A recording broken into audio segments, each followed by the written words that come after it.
দেখ দেখ, ডাস্টবিনটা কেমনে ঘুমাচ্ছে। আজকে তোরে এমন গোসল করাবো সারা জীবন মনে থাকবে। কলি ধর, তুই আরেক পা ধর। এই কেটে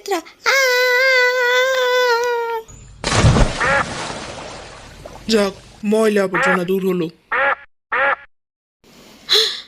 ও বাপ, কি ভয়ঙ্কর ছিল। ভাগ্য ভালো এটা স্বপ্ন ছিল। নিজের ঘরের মানুষ কিভাবে এরকম করলো।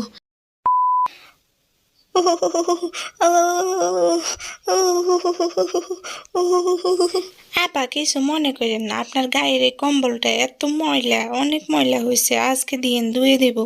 হাই হাই খালা, আসতে বলেন, আম্মু শুনলে কম্বল থেকে পড়ালেখা, পড়ালেখা থেকে গোসল সব দিকে গিয়ে একসাথে বকাবকি শুরু করে দিবে। ঘরের ভিতর সবগুলা মেহমান, সে সকাল থেকে মেহমানদের জন্য রান্না করতেছি। আম্মু, কি রান্না করতেছো? কি সুন্দর গন্ধ, তোমার রান্নার এত সুন্দর গন্ধে থাকতে পারলাম না। খাওয়ার টাইমে জাদুদেরকে দেখা যায়।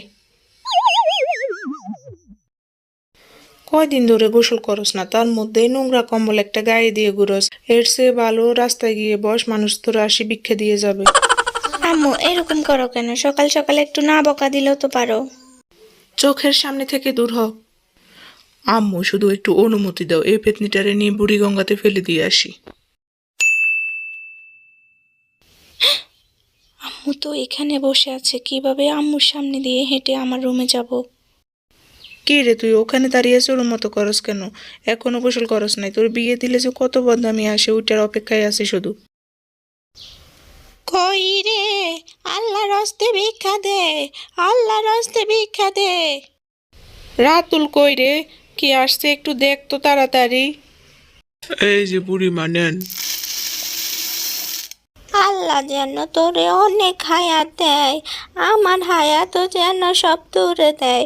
সুন্দর একটা যাতে বউ পাস, তাড়াতাড়ি যাতে বিয়ে হয়।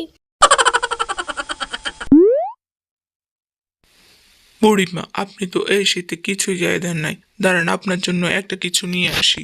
পোলাটা বিয়ের কথা শুনে অনেক খুশি হয়েছে। আমাকে সময় বিয়ের কথা বললে লজ্জায় লাল হয়ে যেতাম, যদিও মনে মনে খুশি হইতাম। খালা, কম্বলটা ধুয়ে দিন তো, সকাল থেকে এই কম্বলের জন্য অনেক কথা শুনতেছি। ভাই, তোর সমস্যার সমাধান করে দিচ্ছি।